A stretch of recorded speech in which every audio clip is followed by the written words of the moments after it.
Warahmatullahi wabarakatuh. Bismillahirrahmanirrahim. Alhamdulillahi rabbil alamin.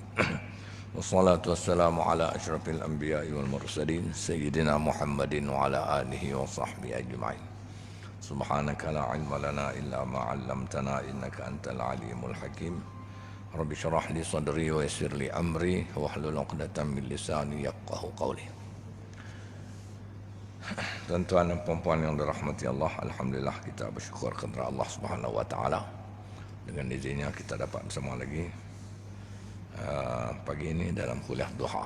Semoga semua dirahmati Allah Subhanahu wa taala.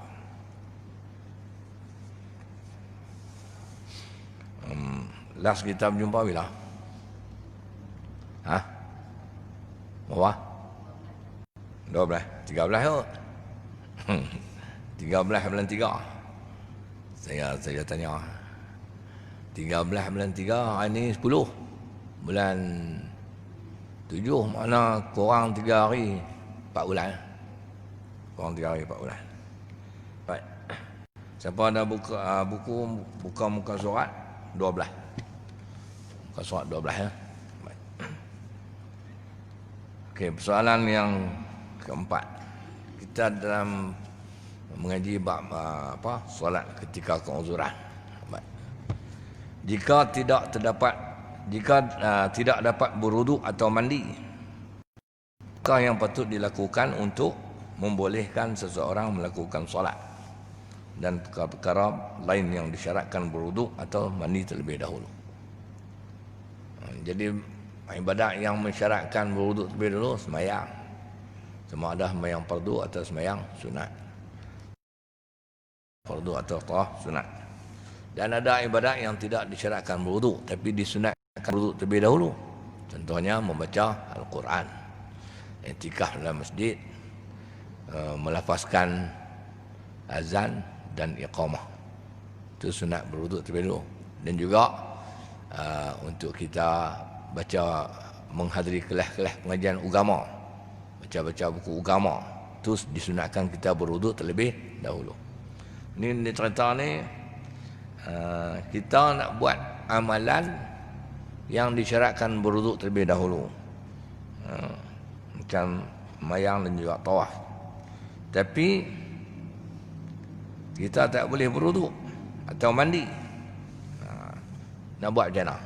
Sembayang nak kena sembayang, tawaf nak kena tawaf, tapi nak mandi tak boleh. Kalau berhadas besar, hadas kecil nak ambil wuduk tak boleh.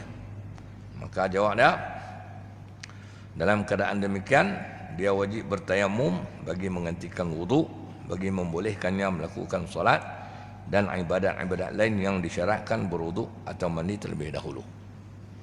Tayamum tu sebagai ganti. Mana bukan boleh lepas macam tu. Kalau tak boleh berwuduk, tak boleh mandi, yang tersadut sembahyang. Tak betul. Kena bertayamum.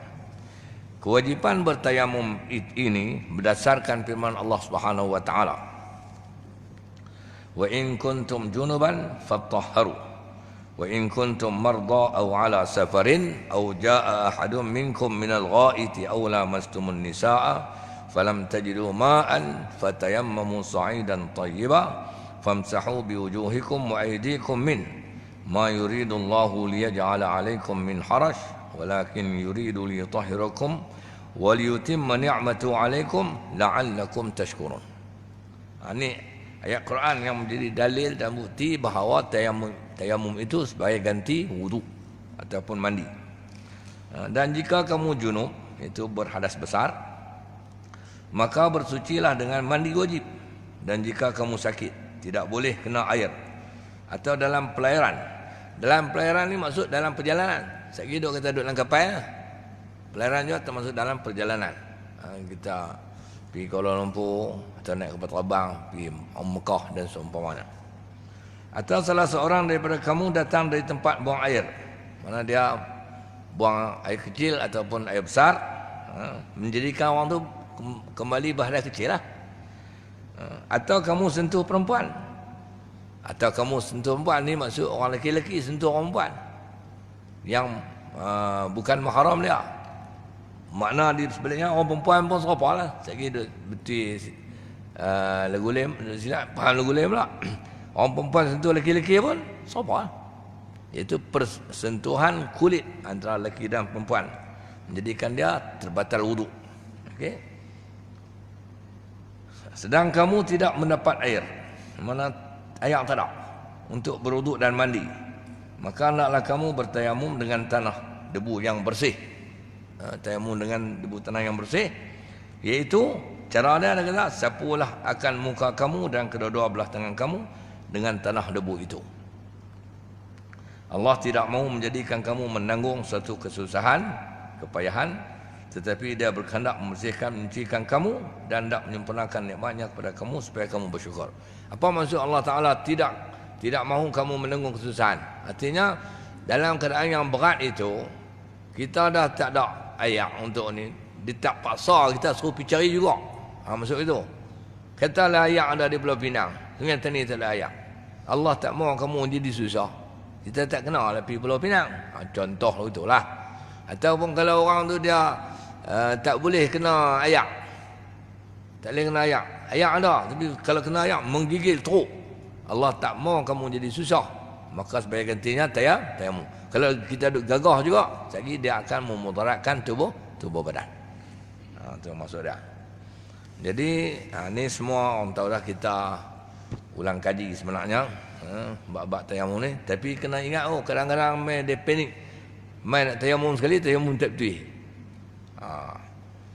Baik, itu persoalan yang keempat. Yang berikutnya, apakah yang dimaksudkan dengan tayamum? Tayamum ni Heja Rumina kalau ikut tayammum, Tayammum, tapi buku saya tulis dia ikut ejaan Kemuh Dewan. Dia bahasa Malaysia, tahu dah kan. Ikut. Tak apalah, kita panggil tayammum lah. Kalau eja Arabnya mim, tayammum. Tayammum. Jadi apakah yang dimaksudkan dengan tayammum? Tayammum ialah menyapu debu tanah ke muka dan dua belah tangan bagi menggantikan wudu atau mandi atau mana-mana anggota wudu atau anggota mandi dengan syarat-syarat yang tertentu. Maksud satu dia yang kata tayammum ni menyapu debu tanah ke muka dan kedua belah tangan. Itu tayammum asal. Tujuan dia apa? Bagi menggantikan wudu. Sebab kita nak wudu tak boleh, maka tayamum. Atau bagi menggantikan mandi. Mandi itu maksud mandi wajib. Sebab kita nak mandi wajib tadi, air tak ada ataupun badan menggigil tak boleh kena air. Satu. Jadi tayamum ni bagi menggantikan wudu dan bagi menggantikan mandi. Kemudian tengok hujung tu, atau anggota mandi, atau mana-mana anggota wudu atau anggota mandi dengan syarat-syarat itu. Ini hujung. Maksud tayamum juga kita berwuduk macam biasa. Dan kalau kita berhadas besar, kita mandi wajib seperti biasa. Tapi dalam berwuduk dan mandi wajib itu kena tayamum juga. Maksud dia apa? Itu dia kata atau bagi menggantikan mana-mana anggota wuduk dan anggota mandi. Maksud dia, di atas anggota wuduk kita tu ada benda yang menghalang air sampai. Benda yang menghalang air sampai itu dalam kitab fikah dia panggil jabirah. Dulu saya pernah ajaklah jabirah pakai whiteboard tu ni, ulang balik lah. Jabirah ni bahasa mudah pembalut luka yang tak boleh ditanggalkan. Dia duduk di atas anggota wuduk. Simen bagi orang patah kaki duduk atas kaki contohnya. Tu bandage tu ada yang boleh buka, ada yang tak boleh buka. Kalau orang pergi di kita masuk hospital, doktor akan bubuh ayak, drip ayak. Bila dia drip ayak di tangan kita ni, biasa tangan ni dia cucuk buah jarum tu. Lepas tu jarum tu dia nak pergi melekat, kena dia buah plaster. Betul tak? Kau gam. Dia buah plaster. Maka plaster tu dia panggil jabirah. Atas tangan kita ni tangan ni anggota wudu. Jadi menghalang air sampai. di bawah melut luka tu. Tu dia panggil jabirah. Jadi kalau di atas anggota wuduk yang wajib dibasuh ada 4. Muka, tangan, kepala dan kaki. Kalau di atas anggota wuduk tu ada jabirah. Jadi bukan keseluruhan. Kalau keseluruhan senang. Ambil contoh kaki, tapak kaki kita. Kaki diburuk tu Dr. Busman. Jadi kita ambil ayat sembahyang macam biasa.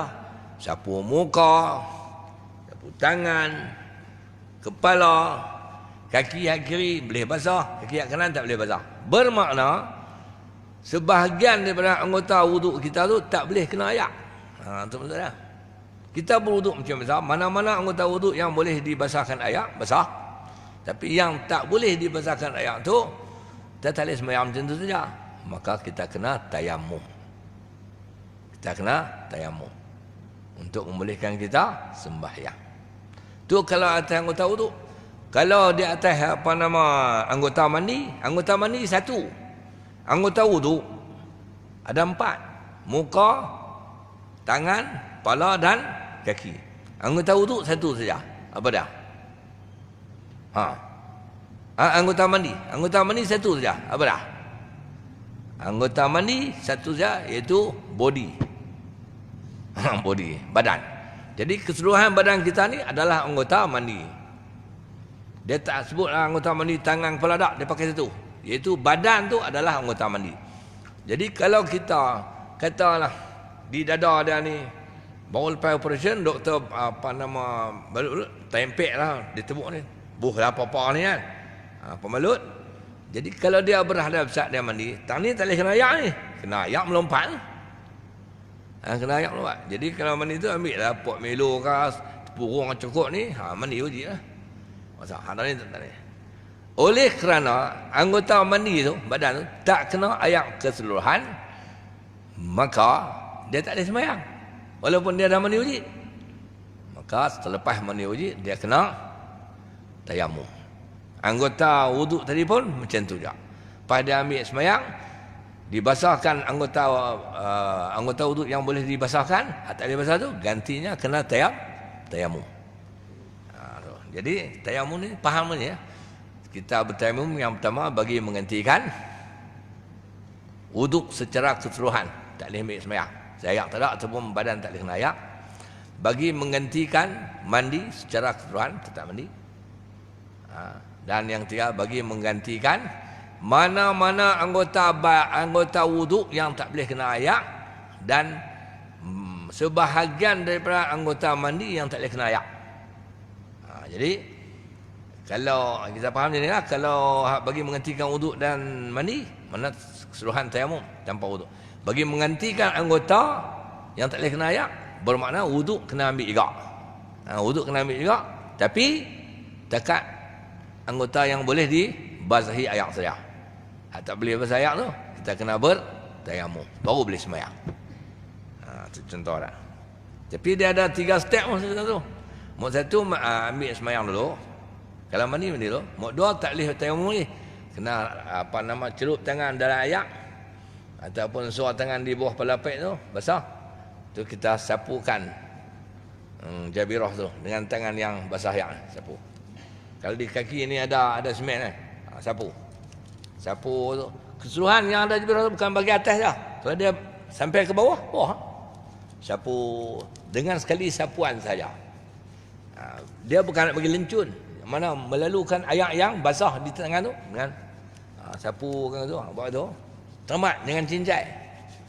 Sapu selesai tu, selesai sapu tu, lap tangan ambil kering, tayamum. Tujuan tayamum nak bagi ganti anggota badan yang tak boleh kena ayak tadi. 3 benda nak buat. Okey nah. Jadi anggota tayamum muka dan tangan. Alat tayamum adalah debu. Ada orang yang anggota tayamum kurang daripada 2. Anggota tayamum ada 2, muka dan tangan. Ada tak kurang daripada 2? Ada ke tak? Ada. Saya tunjuklah. Tangan kita ni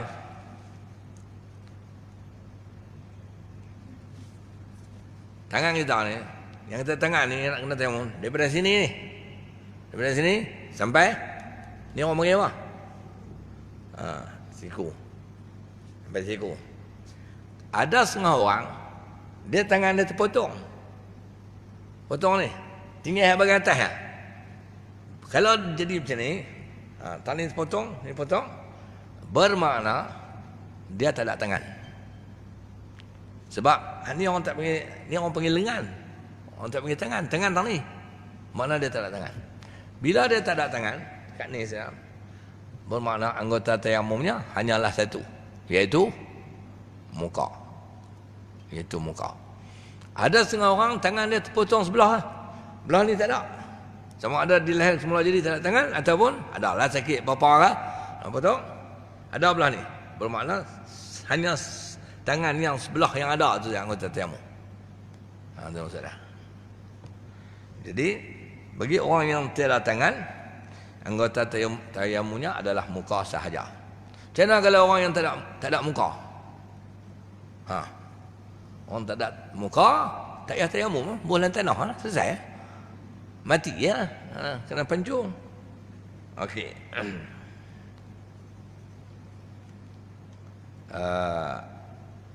Yang keenam, adakah tayamum itu mengangkat hadas kecil dan hadas besar? Soalan dia. Adakah tayamum dikira mengangkat hadas kecil dan hadas besar? Kita ambil uduk dengan mandi. Ambil uduk tu dia angkat hadas kecil. Mandi wajib tu angkat hadas besar. Tayamum ni angkat hadas. Sebab tu kalau kita mandi kita niat macam ni. Nawaitul ghusla lillahi ta'ala. Saya akan mandi kerana Allah Ta'ala. Itu masuk mandi wajib lah. Atau nawaitul ghusla wajib lillahi ta'ala. Boleh juga kita niat nawaitu raf'al hadasil akbar lillahi ta'ala. Kalau orang mahid, nawaitu raf'al haid lillahi ta'ala. Nawaitu raf'an nifas lillahi ta'ala. Semua tu makna mandi wajib belakang. Semua tu makna mandi wajib belakang. Okey. Jadi nawaitu raf'al hadasil akbar. Saja aku angkat hadas besar. Dia sebab yang wajib mandi ada 6 kan, angkat hadas besar. Kalau kita ambil sembahyang, tak ada. Nawaitul wudu'a lillahi ta'ala. Saja aku berwuduk kerana Allah Ta'ala. Kau angkat hadas kecil. Ataupun kita ada nawaitu raf'al hadasil asghar. Saja aku mengangkat hadas kecil lillahi ta'ala. Jadi perbuatan itu, perbuatan wudu selesai terangkatlah hadas kecil. Perbuatan mandi selesai terangkatlah hadas besar. Selesai. Bila orang tu dia dah angkat hadas kecil, hadas besar, hadas kecil, hadas besar, dia boleh sembahyang. Boleh sembahyang, boleh baca Quran, boleh tawaf dan seumpamanya. Sehinggalah berlaku hadas berikutnya. Hadas tu dia akan berulang apabila berlaku perkara-perkara yang membatalkan. Perkara-perkara yang membatalkan wudu. Perkara-perkara yang membatalkan wudu. Tapi kalau mandi dia tak ada perkara yang membatalkan mandi, cari mampu tak jumpa. Selalu cari ya.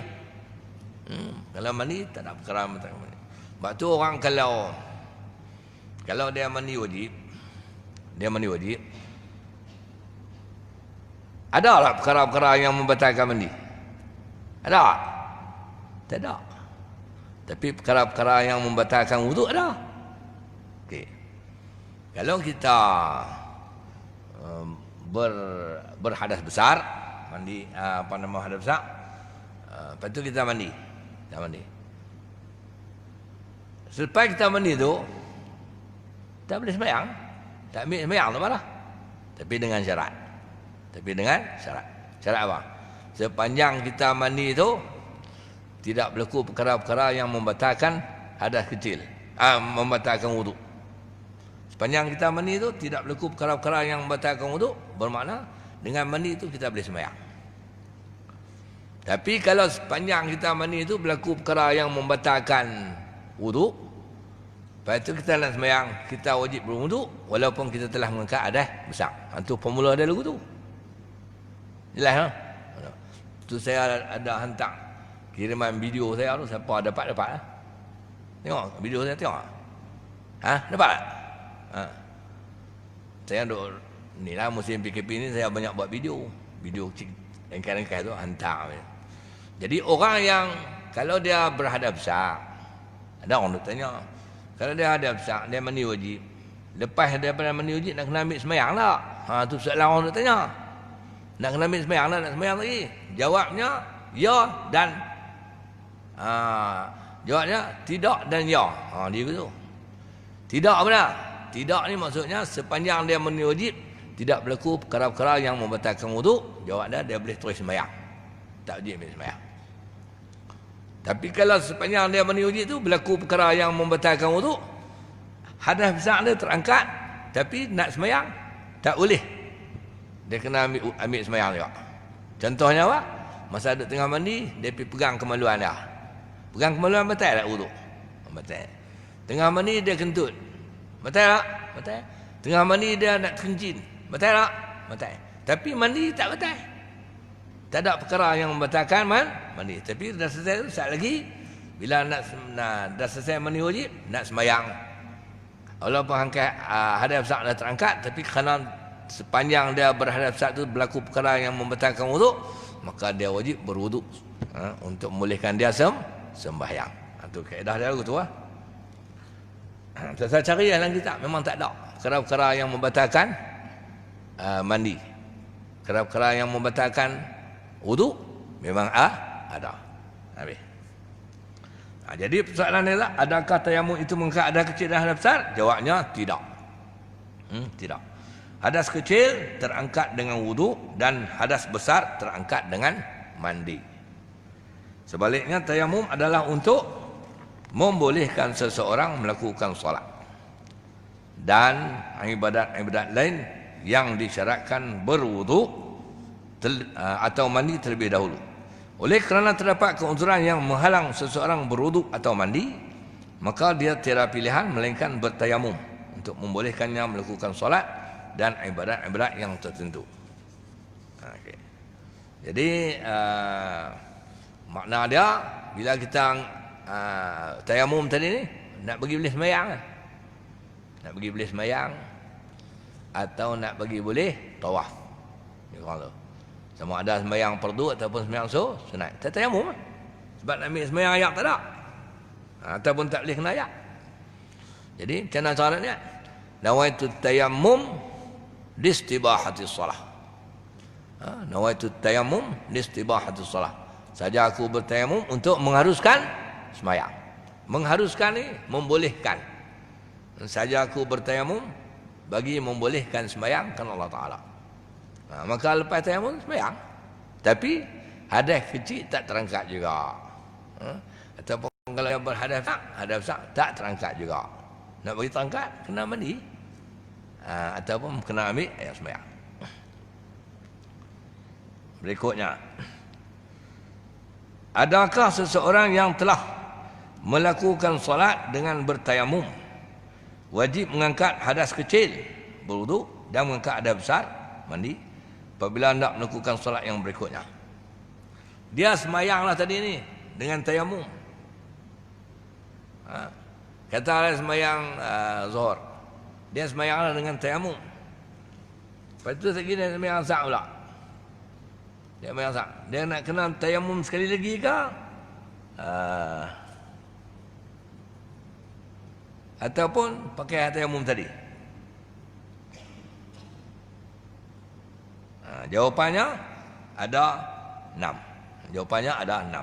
1. Solat sebelumnya dilaksanakan dengan bertayamum kerana ketiadaan air dan dia dalam keadaan berhadas kecil. Apabila masuk waktu solat berikutnya didapati air kembali ada, maka dia wajib berwuduk untuk membolehkannya melakukan solat yang berikutnya.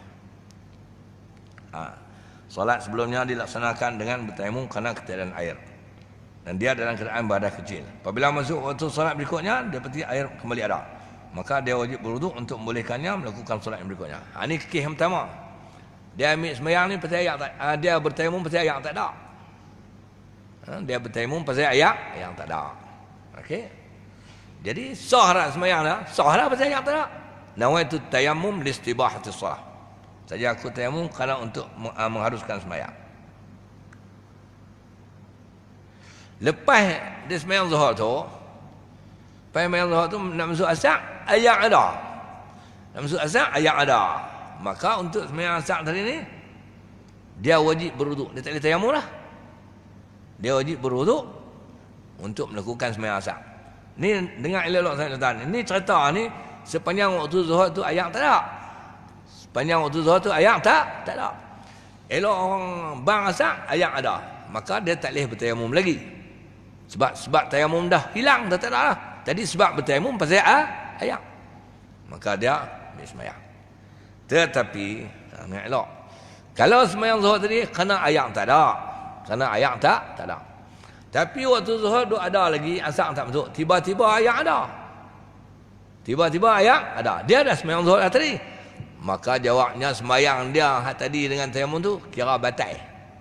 Dia kena sembahyang lain dengan berwuduk.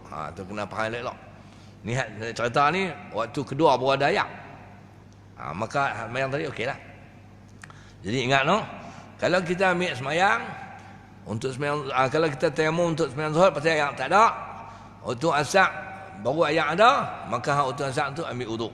Untuk sembahyang asar tidak lagi boleh tayamum. Tapi kalau kita sembahyang zuhur tu kan dengan bertayamum pasal ayak tak ada, sebelum masuk waktu asar tiba-tiba ayak ada. Jawabnya kena ulang sembahyang. Kena ambil wuduk, sembahyang kali lagi. Sebab itu untuk kisah yang tak ada ni disunatkan melewatkan sembahyang. Dia tak ada sembahyang lalu tu. Disunatkan melewatkan sembahyang. Kalau kisah yang tak ada ni, masuk zuhur pukul 1.25 contoh, tiba-tiba yang tak ada, tidak disunatkan bersegera tayamum. Sunat dilewatkan sembahyang dengan harapan apa? Kemungkinan ayak ada. Tapi kalau sampai kesudah yang tak ada, tak apa. Sembahyang dengan tayamum tu sah. Sembahyang dengan tayamum tu adalah sah. Tapi kalau masuk waktu belum masuk waktu yang baru, yang ada, sembahyang hati ni kau batal, kena sembahyang. Kecuali jika orang yang bertayamum itu kerana ketiadaan air, dia seorang yang musafir. Kalau dia seorang yang musafir, dia bertayamum pasal ayak tak ada, lepas dia sembahyang tentu ayak ada, maka dia tidak wajib ulang sembahyang. Ini kelonggaran diberikan kepada orang yang musafir. Tapi kalau orang yang mukim tak boleh. Itu bab fiqh dia mendalam sikitlah. Itu kelonggaran. Orang musafir ni dia banyak kelonggaran. Okey, keadaan yang kedua, solat sebelumnya dilaksanakan dengan bertayamum kerana ketiadaan air dan dia dalam keadaan berhadas besar. Tadi hadas kecil kan? Ni hadas besar. Apabila masuk waktu solat berikutnya, air kembali ada, maka dia wajib mandi terlebih dahulu untuk membolehkannya melakukan solat berikutnya. Kalau dia sembahyang subuh contohnya, sembahyang subuh mengkit-mengkit nak mandi wajib, malam dia bersama pasangan apa tu nak mandi wajib, ayak tak ada, maka tayamum. Tayamum bagi menghentikan ni. Tapi dalam niat tu tak boleh tak payah kita bagi menghenti. Saja aku tayamum menghenti sembahyang bagi menghenti, tak payah. Dia saja aku tayamum untuk mengharuskan sembahyang, untuk membolehkan sembahyang. Jadi kalau dia berhadas besar, dia tayamum. Sembahyanglah dengan tayamum tu, pasal ayak tak ada. Patut dia kena mandi. Tapi bila masuk waktu berikutnya, kata dia sembahyang subuh dengan tayamum, sebab dia berhadas besar, masuk zuhur ayak ada. Masuk zuhur ayak ada. Maka dia wajib mandi. Dia wajib mandi. Okey. Kalau dia sembahyang subuh dia tak tunggu betul zuhur kan. Okey. Sembahyang subuh, lepas sembahyang subuh, waktu subuh ada lagi 15 minit. Tiba-tiba ayak ada. Sembahyang subuh tadi batal. Dia wajib mandi. Untuk membolehkan dia sembahyang subuh. Tapi kalau lepas sembahyang subuh pukul 7.30 ayak ada, wajib mandi tak? Tak wajib dah, sebab waktu subuh dah habis. Itu maksud dah. Jadi persoalan kedua ni, orang yang berhadas besar dia bertayamum untuk fardu solat, datang fardu solat yang berikutnya, ayak kembali ada, maka dia wajib mandi. Okey. Keadaan yang ketiga. Solat sebelumnya dilakukan dengan bertayamum. Kerana anggota badan tidak boleh terkena air. Dan dia dalam keadaan berhadas kecil. Apabila masuk waktu solat berikutnya, dia telah sembuh dan anggota badannya sudah boleh kena air, maka dia wajib berwuduk untuk membolehkannya melakukan solat yang berikutnya. Ini keadaan ketiga. Okey, ayak ada. Tapi tak boleh kena ayak. Dia kulit manusia ni bukan siapa. Faktor yang tak boleh kena ayak tu pasal penyakit lah. No? Kalau kita bangun pagi-pagi nak mandi macam orang kawasan pergunungan, ayak sejuk tu cerita lain. Tu boleh kena ayak. Mentera nak kena lah.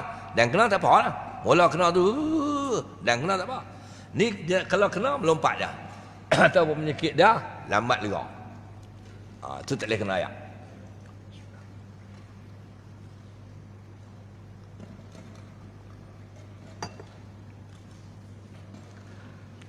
Jadi orang yang tak boleh kena ayak, maka pilihannya tayamum.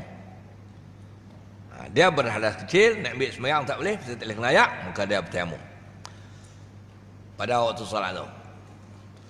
Kalau masuk waktu solat yang berikutnya, anggota badan dia dah sembuh, boleh kena ayak, maka dia tidak lagi boleh bertayamum. Dia kena berwuduk dan keadaan dia berhadas kecil. Okey. Yang keempat, solat sebelumnya dilaksanakan dengan bertayamum kerana anggota badan tidak boleh terkena air dan dia dalam keadaan berhadas besar. Apabila masuk waktu solat berikutnya, dia telah sembuh dan anggota badannya sudah boleh dilalukan air, maka dia wajib mandi terlebih dahulu untuk membolehkannya melakukan solat yang berikutnya. Ini keadaan besar tak?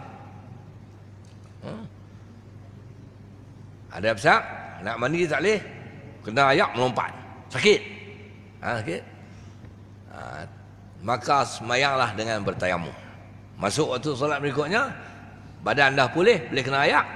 Untuk membolehkan dia semayang berikutnya, dia wajib mandi. Wajib mandi. Dia nak abang kepada tuan-tuan perempuan semua, hadas kecil, ada besar kita ni, dia dengan tayamum tu dia bukan kekekalan sampai satu peringkat tu masa, dia tetap akan diangkat dengan berwuduk ataupun dengan mandi. Mungkin dalam sehari dua, panjang atau seminggu, tapi sampai tu dia tetap akan terangkat dengan mandi ataupun berwuduk. Okay. Kecuali dia jenis tak sembahyang, tu tak boleh kata apa. Jenis kebau apa kira, dia tak sembahyang.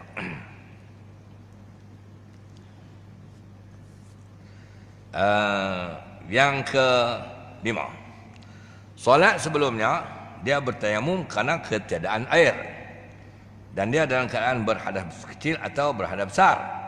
Apabila masuk waktu solat berikutnya, maka air belum ada, maka hendaklah dia bertayamum sekali lagi untuk membolehkannya melakukan solat berikutnya. Okay. Solat sebelumnya dia bertayamum kerana ketiadaan air dan keadaan berhadas kecil atau besar. Okey. Mai masuk waktu berikutnya, ayak tak ada juga. Hadas tu sama ada kecil atau besar. Jadi tadi dia tayamum kerana tak ada ayak. Mai waktu berikutnya ayak tak ada juga, maka ulang tayamum sekali lagi. Itu yang ke-5. Yang ke-6, solat sebelumnya dia bertayamum kerana anggota badannya tidak boleh terkena air dan dia dalam keadaan berhadas kecil atau berhadas besar. Apabila masuk waktu solat berikutnya, anggota badannya masih belum boleh kena air, maka dia naklah bertayamum sekali lagi untuk membolehkannya melakukan solat berikutnya. Nombor 5, ayak tak ada. Nombor 6, anggota tu tak boleh kena ayak. Mai waktu solat berikutnya pun tak boleh kena ayak juga, maka tayamum gitu. Tu. Jadi baca ni boleh fahamlah, saya tulis bahasa yang mudah. Jadi itulah menjawab persoalan bagi orang yang telah melakukan tayamum Kemudian bila masuk tu solat berikutnya dia nak kena buat apa? Adakah dia perlu bertayamum ataupun angkat ada kecil atau besar? Maka telah terjawab dalam 6 soalan tadi. Okey. Muka surat 16. Apakah syarat-syarat tayamum? Apakah syarat-syarat tayamum? Syaratnya ada 9. Satu, menggunakan debu tanah. Menggunakan debu tanah. Tepung gandum boleh tak? Tak boleh. Baking powder? Tak boleh. Dia debu tanah. Pasiang boleh pasiang? Pasiang boleh tak? Pasiang tak boleh. Dia syarat kena guna debu tanah.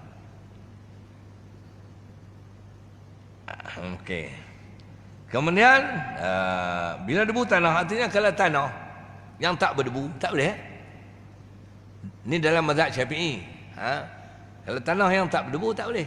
Dia mesti debu tanah. Tapi kalau tanah tu tak berdebu, kita buat dia jadi debu, boleh. Macam tanah keras, kita kisar blend dia bagi jadi debu, boleh. Syarat dia debu tanah. Yang kedua, menggunakan debu tanah yang bersih. Yang bersih ni maksud yang tidak bercampur najis. Yang tidak bercampur najis. Kalau debu tanah kita kata contohnya, kita buat dalam ambil debu tanah, tentu nak pergi kencing tu, ayam kencing dia pocik masuk dalam debu tanah. Berarti debu tanah tu dah bernajis. Dia jadi mutanajis. Lebih kurang tu. Kalau ayak yang bukan dua kolah, jadi mutanajis. Jadi tidak sah untuk kita bertayamum. Gunakan debu tanah yang bersih. Yang ketiga, debu tanah bukan yang mustakmal. Mana ayak ada mustakmal, debu pun ada yang mustakmal. Mustakmal ni dia jadi begini. Ini saya nak tunjuk bagi faham. Kita ambil debu tanah, biasa kita buh tahu lah debu tanah kalau kita nak tayamum. Kita tak buh atas kapek kan. Tak buh di atas tempat yang mudah kita tepuk. Kalau orang perempuan yang rajin buh lantalam ataupun di atas kertas. Buh di atas ke kertas. Atas plastik lah. Okey. Kalau kita nak tayamum debu tanah ni, kita kena ada dua bekas. Dua bekas ataupun dua kertas lah. Kertas yang pertama, satu debu tanah. Kertas yang kedua, debu tanah yang berikutnya. Ataupun bulan talam lah. Nah. Ni pelengat, pelengat gitu. Nah. Macam mana nak tunjuk kata mustakmal? Kalau dia nak tayamum kena tepuk tangan ni atas debu tanah, tekan dulu. Tekan. Okey? Bila tekan debu tanah ni, tak akan tepuk di muka. Habis. Maka debu tanah ni hak kita tekan ni, hak yang ada di tangan, dia jadi mustakmal. Dia jadi mustakmal. Maka lepas kita buat tu, kita buat ni muka, kita tepuk yang berikutnya, hak ni jadi mustakmal. Faham tak? Jadi macam mana cara nak buat? Kita kena buat ni tu. Tak payahlah basuh. Basuh payak tak nak. Hak ni dia panggil apa? Hak ni orang panggil apa ni? Gabui. Dia panggil gabui, relai, kelepiak, kalau mahu tu lah. Nah, buat tu. Kita buat ni lah. Walaupun dia tak boleh buat sampai memadalah buat itu tu isyarat kita tanggalkan tanah yang mustakmal. Mustakmal artinya yang telah digunakan. Yang telah digunakan. Itu saya. Melihat tangan kita ni, hak yang dalam hak nombor 1 tadi ni, tanah tu telah mustakmal. Kita buat tu, kita kelas tangan tu, kita pindah ke kertas nombor 2, tekan tu pula. Untuk tangan. Betul tak?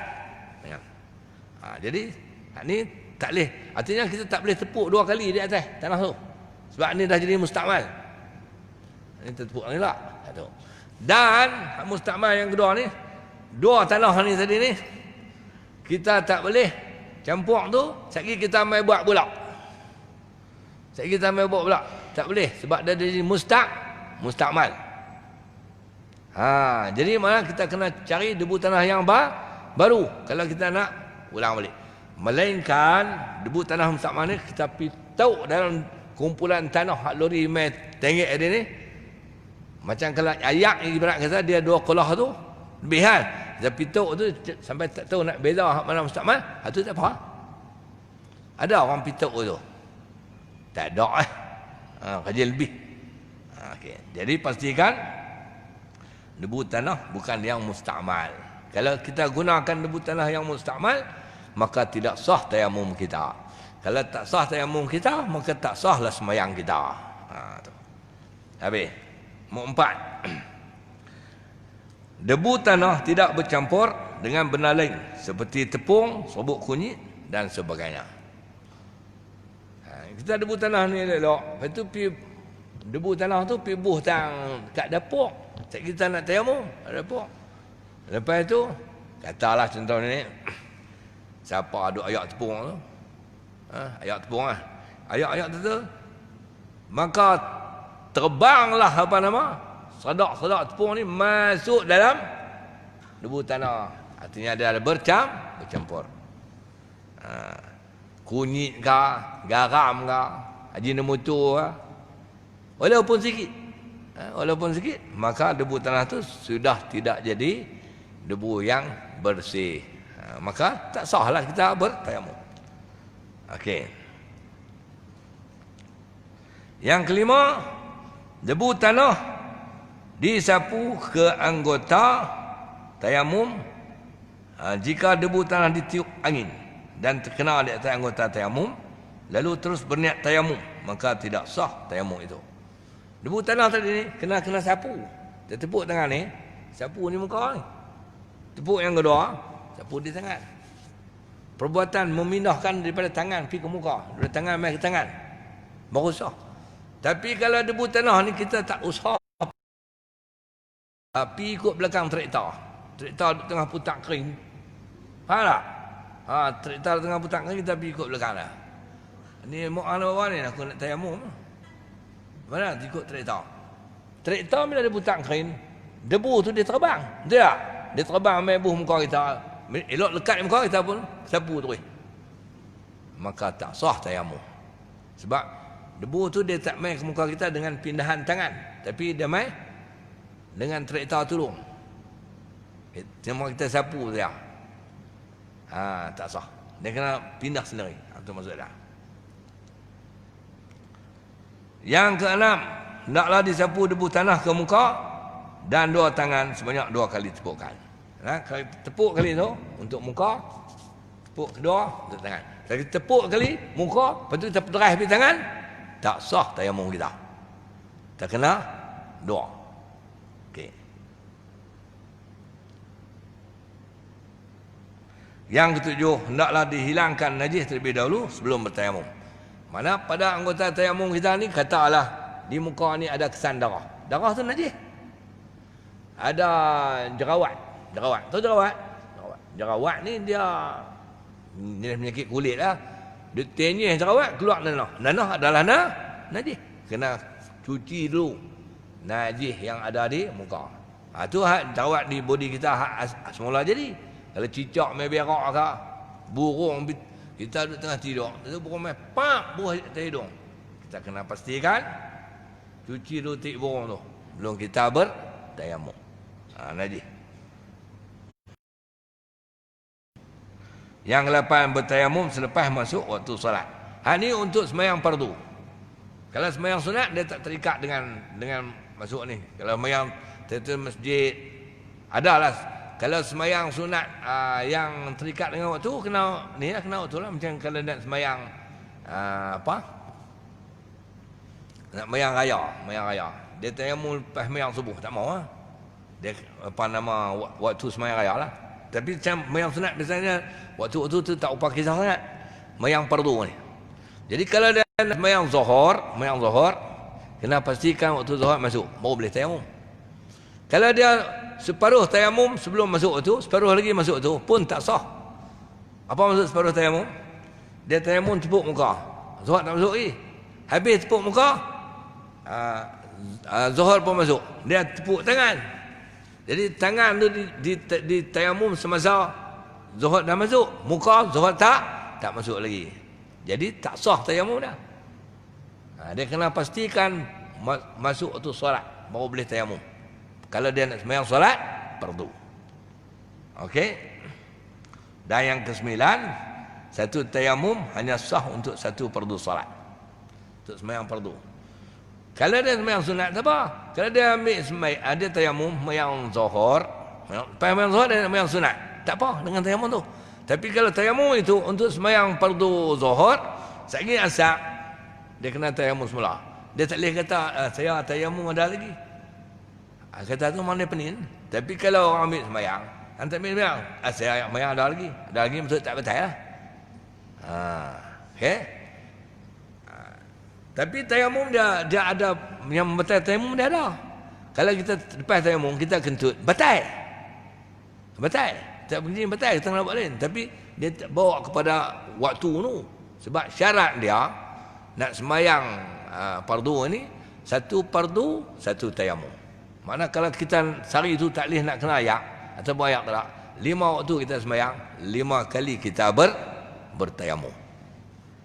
Tu dia punya syarat tayamum. Jadi 9 syarat ni kena cukup semua. Tak cukup, tak sah tayamum kita. Tak sah tayamum, sembahyang kita tak sah. Okey.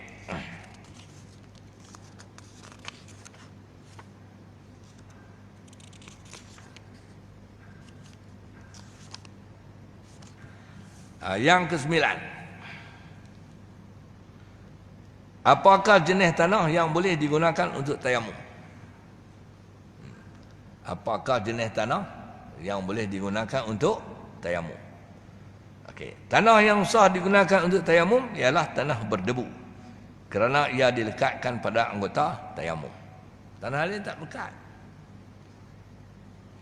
Kalau ambil tanah liat, tanah liat tu depan ni ceritanya, baca dulu. Juga sah tayamum dengan tanah berdebu yang bercampur pasir. Maksud debu tanah yang bercampur pasir ni, pasir tu dia kena sikit daripada tanah. Kalau pasir banyak daripada tanah, tak dia. Katalah nampak tanah banyak daripada pasir lah maksudnya. Tapi kalau nampak pasir banyak daripada tanah, tak mau. Dia kena tanah tu lebih banyak daripada pasir kalau bercampur. Tak apa.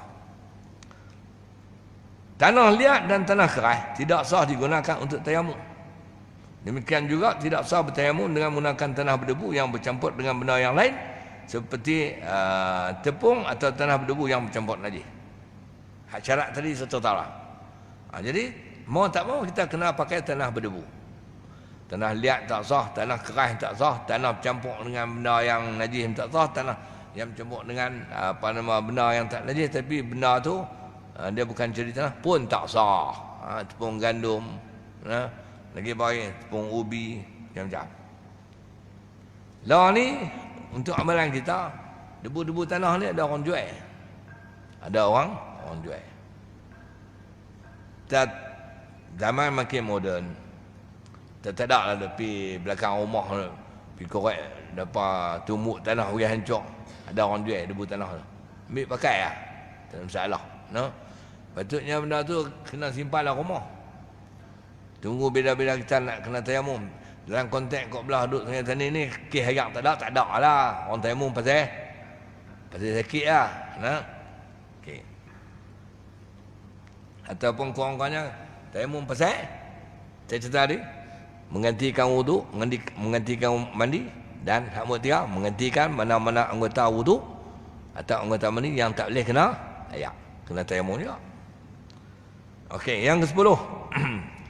Bolehkah bertayamum dengan debu tanah yang melekat pada dinding dan lantai? Boleh tak? Bolehkah bertayamum dengan debu tanah yang melekat pada dinding dan lantai? Jawabnya, ya, harus dan sah bertayamum dengan debu tanah yang melekat pada dinding dan lantai dengan syarat debu tanah itu bersih dan tidak bercampur najis. Kalau biasanya melekat pada dinding dan lantai ni, dinding bahagian luar rumah, dalam rumah payah.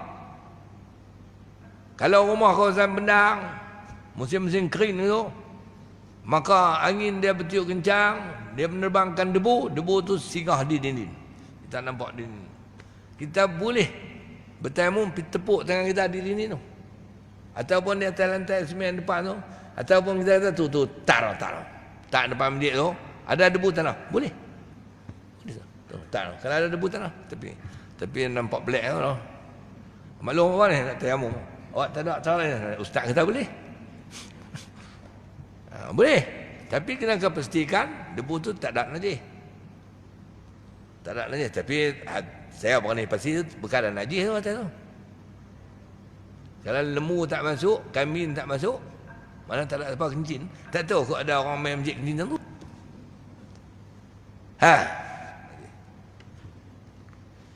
Tadi ni tu. Ataupun kalau kita pergi dalam mendang, traktor duk putar tanah kan. Putar tanah tu, bila dia gemuk tanah tu, kita pitak tu, dia ada tu. Dalam mendang putar tu, pakai. Ataupun ni apa? Kawasan yang Batu Kawi tu, pergi jalan Batu Kawi tu, dia debu memang musim kemarau dia debu. Kita pitak dengan yakin tak ada tik kambing, tak ada ayak kencing anjing, tak ada ayak kencing lembu pun yakin. Kalau pakai boleh. Kira. Tapi ada orang ni di hospital lepas pergi tayamum. Tu syok. Tepuk dia ni hospital. Kadang ada rumah ada tepuk. Dia debu. Hak tu bukan debu tanah, hak tu cat lekang. Cat lekang tu cat lekang. Cat rumah dia lama letak ni dia lekang. Dia pergi tepuk betul dia buat perlai tu. Memang betul ya, tapi itu bukan tanah. Cat lekang, maka bukan alat untuk tayamum. Tidak sah tayamum dah. Okeylah. Ni nombor 10 ni persoalannya bagi orang yang tak ada nak ketiak pergi cari debu tu, tak ada nak ketiak, ada tepuk ni lah. Buat lantai. Jawab dia sah. Syarat jangan debu tu bercampur najis. Jangan debu tu bercampur najis. Okey. Kan surat 18. Berapakah anggota tayamum? Anggota tayamum ada berapa? Jawab dia 2 saja, iaitu muka dan kedua belah tangan. Siapa yang komplit lah anggota badan dia. Kalau tak komplit, ada sebelah tangan saja. Ataupun tangan tak ada, macam saya buat ni, hanyalah muka sahaja. Tapi untuk secara umum orang biasa, anggota tayamum ada 2, muka dan tangan. Kalau orang yang ada satu anggota tangan ada sebelah saja, dia nak tayamum lagu mana? Dia tayamum mana? Sebab tayamum ni dia kena guna tapak tangan. Ya. Okey, sakit tangan pula. Kalau ada tangan sebelah saja, macam mana dia tayamum? Kata ada tangan kiri saja, muka dia boleh pakai, tepuk-tepuk. Lepas tu dia kelepiak-kelepiak. Ni dah buat ni, tangan dia tak ada, tak apalah buat ke tu. Tak apalah. Tepuk berikutnya, tangan dia buat macam mana? Faham tak? Tangan dia buat macam mana? Jawab dia, pada masa itu jika orang demikian, dia bertayamum dengan meminta bantuan orang. Orang lain tolong buat kat dia. Kalau dalam keadaan sengaja orang tolong buat, hukum makruh. Hak ni tak makruh. Nak buat macam mana? Tak boleh buat apa. Dia kena minta bantuan orang. Tapi dia minta bantuan orang, kalau dia perempuan jangan suruh lelaki dia tolong. Batal. Suruh anak dia. Orang lelaki dia pun jangan suruh bini dia tolong. Batal. Suruh anak dia. Anak menekan ke. Itu maksud dia. Kalau mereka 2 orang duduk dalam rumah saja. Mereka duduk lagi bini dalam rumah. Orang lain siapa tak? Takkan dia anak dia duduk di Yellow Star. Mereka duduk lagi bini duduk Sungai Layak. Ni balik mana ayah nak tayamum. Itu dia balik pula. Lepas tu tak kira balik mai semua. Anak saya pakai mampu ni. Pada ketika itu ambil sarung tangan. Ni abang nak tolonglah, ambil sarung tangan. Dia sentuh sarung tangan tu bukan kulit dia. Tapi ambil sarung tangan hak jenis ni lah, macam hospital tu boleh lah kan. Ambil sarung tangan mukul padi, mampu yang muka kau tu. Ambil sarung tangan kita hak pi. Yang tu lah musim-musim Covid ni pakai sarung tangan banyak. Buat. Okey.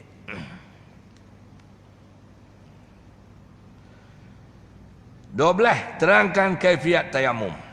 Kaifiat tayamum.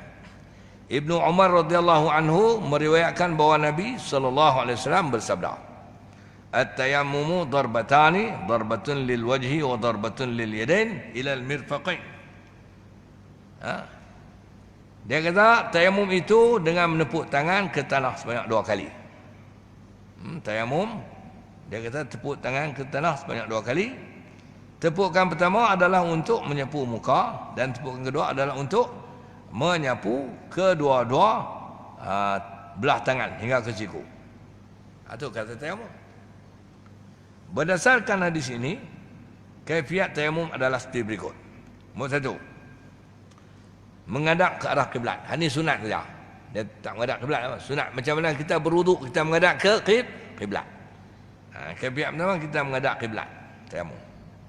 Benda yang menghadap kiblat bukan benda yang payah, benda yang senang. Okey. Dapat pahala. Yang kedua, mendengarkan cincin atau jam atau segala yang menghalang sebelum menepuk kedua-dua tapak tangan ke atas debu tanah. Ini untuk kalau kita tepuk muka ni, mukdoa ni kita buang cincin, buang jam ni, hukum dia sunat saja. Sebab tepukan pertama tu untuk di muka. Yang 3, baca bismillah. Baca bismillah ni pun sunat, pahala. Yang ke-4, menepuk kedua-dua tapak tangan ke debu tanah. Ini wajib. Ini wajib. Dia syarat tapak tangan lah. Belakang tak mau. Dia buat itu. Betul. Tak sah. Dia kena tapak buat tangan. Menepuk kedua-dua tapak tangan ke debu tanah. Yang kelima, memindahkan debu tanah yang telah ditepuk dan menyapu debu tanah yang melekat di tangan, di tapak tangan itu di keseluruhan muka. Dimulakan sapuan di bahagian atas muka dan turun ke bawah. Mula daripada atas tu. Dia tunjuk ni lah. Kita tepuk ni, kita mula di bahagian atas. Buat tu. Kita kena tenis lagi lama-lama. Sebab dia, konsep dia bukan macam wuduk. Wuduk dia buat 3 kali. Tayamum hanya satu kali. Kita mula bahagian atas tu. Tu turun ke bawah. Ni tangan belah kanan, main belah ni. Tangan belah kiri, main belah ni. Betul. Gitu. Ni kita waktu ni di kelopak-kelopak ni, jari kita jangan angkat. Jangan betul. Betul. Habis dah. Kena buka kain telekung tak? Kena buka tak? Tak buka payah kot. Angkat muka kita ni. Awak tu. Itu dia panggil memindahkan debu tanah daripada sini, kita pindah tu. Tapi debu tanah kita pindah tu bukan mesti banyak, dia melalui kesan. Pergi ambil debu tanah buah dalam pelengat penuh, tekan tu dia. Itu apa? Muka je tu. Bukan begitu. Syarat dia tepuk tu, kesan tanah tu bagi rata di muka, padahal di pipi kita kan nampak tanah pun. Tak nampak tanah pun, kita sapu tu.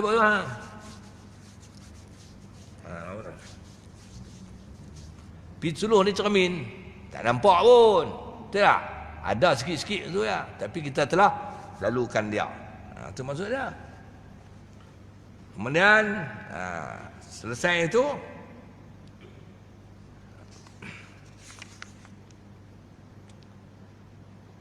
yang ke berapa? 5, 6. Semasa menyapu muka, jari-jari tangan taklah direnggangkan. Ini sunat. Jari kita ni renggam ni. Renggam. Kalau rapat tu tak jadi, dia renggam. Tu hukum dia sunat.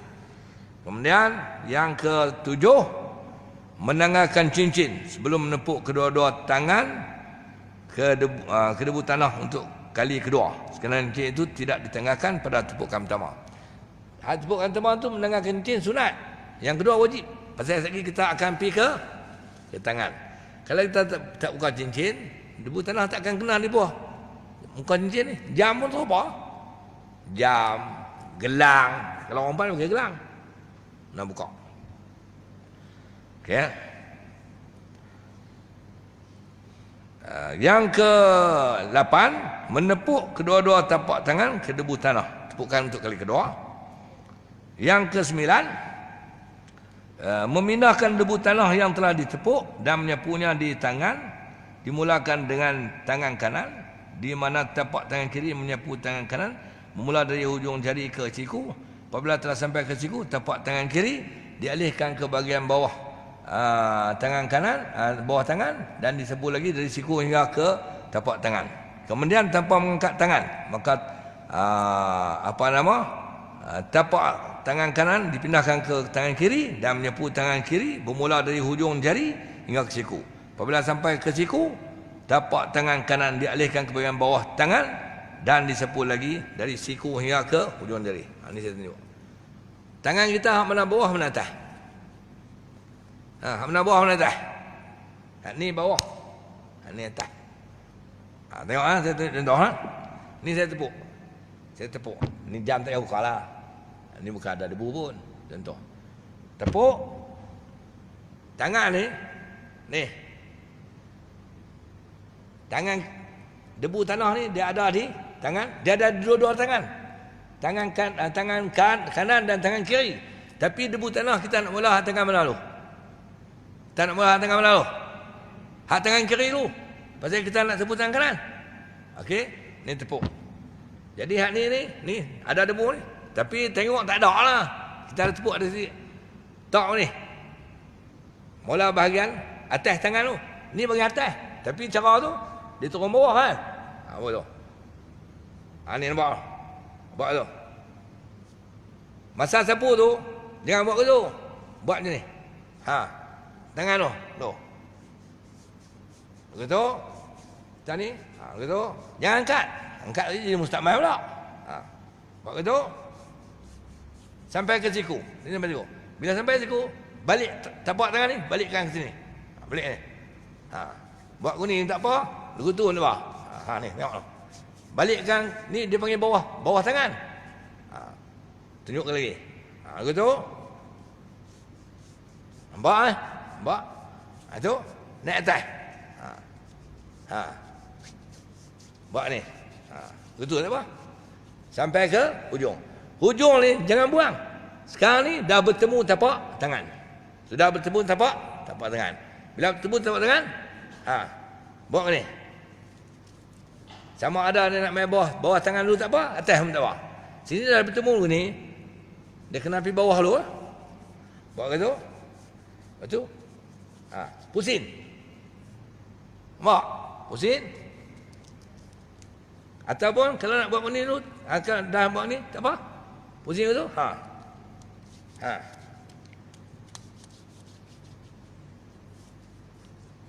Nampak?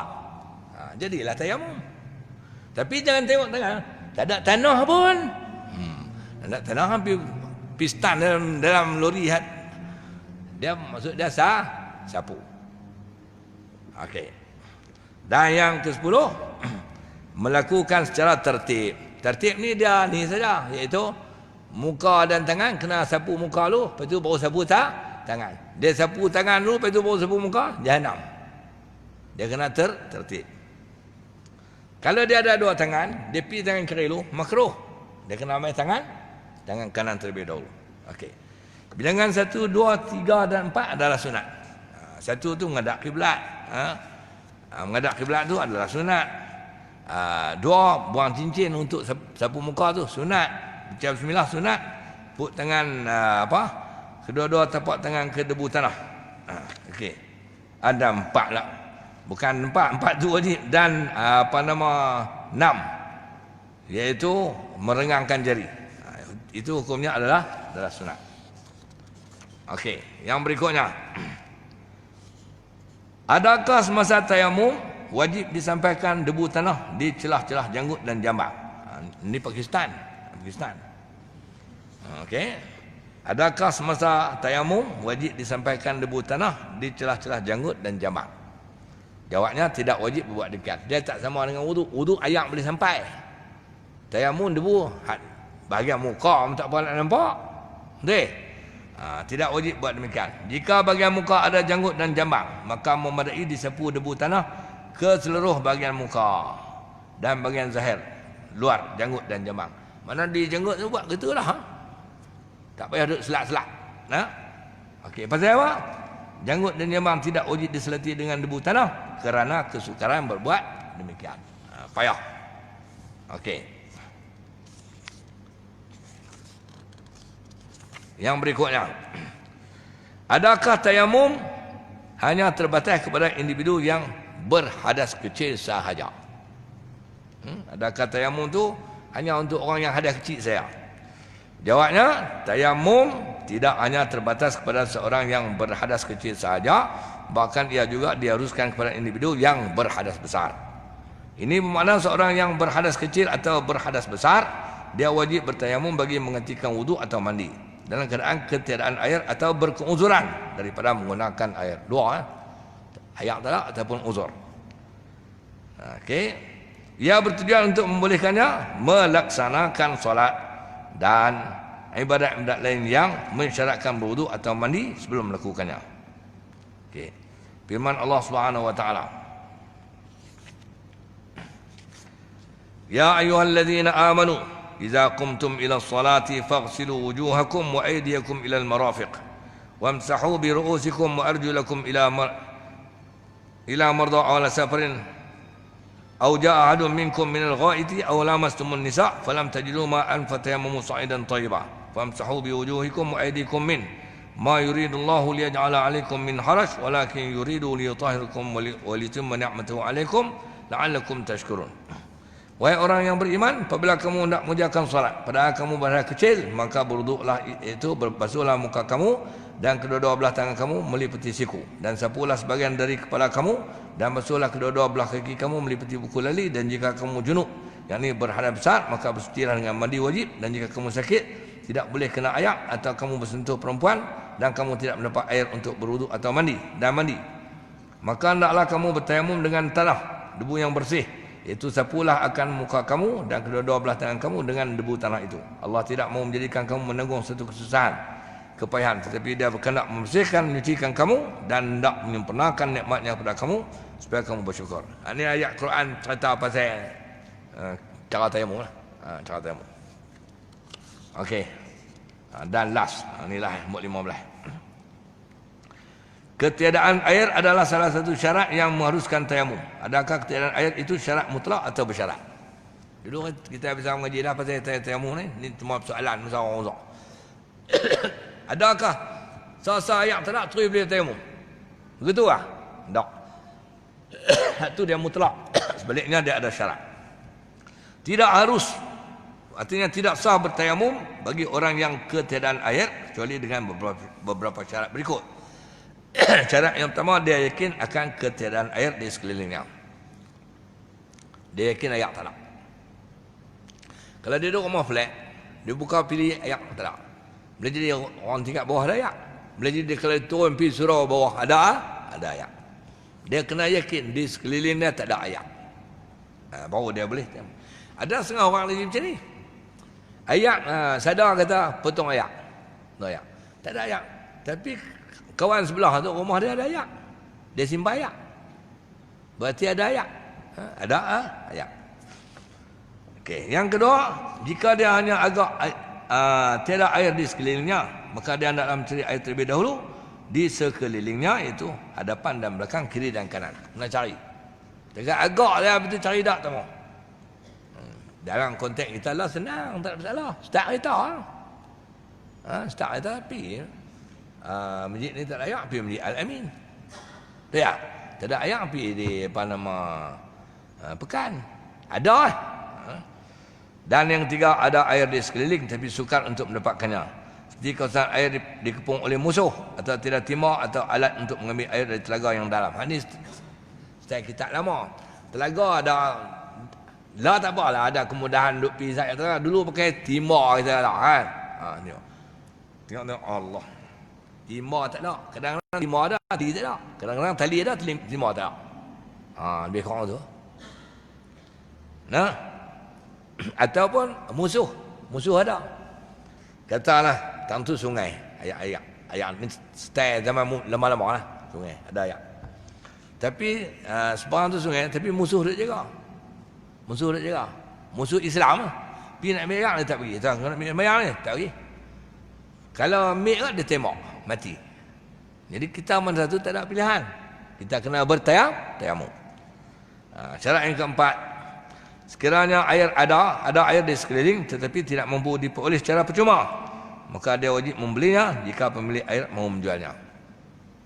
Contoh ni, jiran sebelah rumah dia layak, rumah kita tak layak. Ni saya nak tumpah ambil sembahyang tak boleh tau. Dia kata, peri tak nak. Dia kata, peri tak nak. Jual boleh. Jadi, kita wajib beli. Kita wajib beli. Kita nak ambil cuma tak mahu. Okey. Dan yang kelima, mencari air selepas masuk waktu solat. Dia tak boleh. Kalau solat pukul 1.20, dia putih pukul 1 tu cari air tu. Pastikan masuk waktu solat, baru cari air. Baru cari air. Tu baru boleh cara dia. Itu artinya ketiadaan air itu tidak secara mutlak, tapi ada syarat. Baru boleh kita bertayamum. Okey, 10.30 lah. Nak beli masak nasi lah. Saya ada lah, ni orang perempuan lah. Saya nak beli makan nasi. Ada soalan tak? Ya. Salam, ya. Ya. Ya,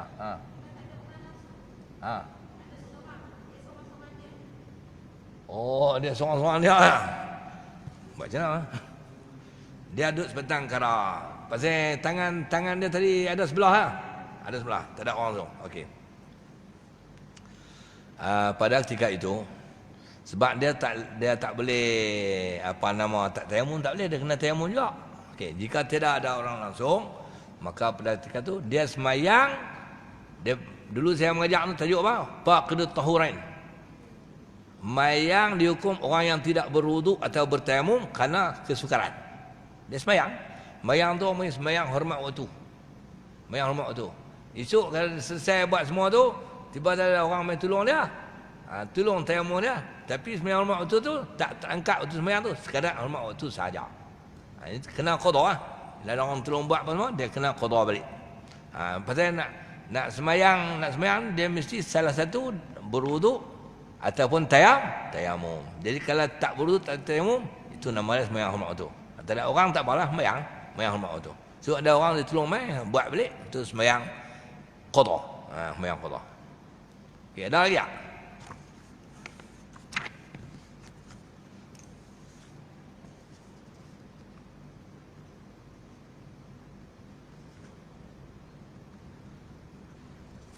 Tak ada lah, kita jumpa lagi bulan depan. Lama tak jumpa, 4 bulan lah. Tu. Saya tak apa, saya duduk mengajar dalam Facebook, saya mengajar dalam orang duduk tanya, orang mengaji pun apa tu, tapi kita mengajar ni kena berdepan dengan anak murid. Murid kena berdepan guru, baru dia mengaji tu pure kan. Dekat tengok skrin, lucu-lucu lah. Orang panggil apa? Tak ada apa meh? Tak ada apa? Tak ada rotan, akak pun berguna. Tak ada akak, tak ada rotan, akak pun berguna. Tak ada akak, duduk saja. Lebih orang lah. Okeylah, insya-Allah kita jumpa lagi bulan depan. Bismillahirrahmanirrahim. Alhamdulillahirabbil alamin wassalatu wassalamu ala asyrafil anbiya'i wal mursalin wa ala alihi washabihi ajmain. Allahumma anfa'na bima 'allamtana wa 'allimna ma yanfa'una warzuqna 'ilman yanfa'una wa zidna 'ilma. Alhamdulillah ala kulli halin wa na'udzubika min halil nar. Allahumma ij'alna minal ladzina yastami'una al-qaul fayattabi'una ahsanah. Wa sallallahu ala sayyidina Muhammadin wa ala alihi washabihi ajmain. Walhamdulillahirabbil alamin.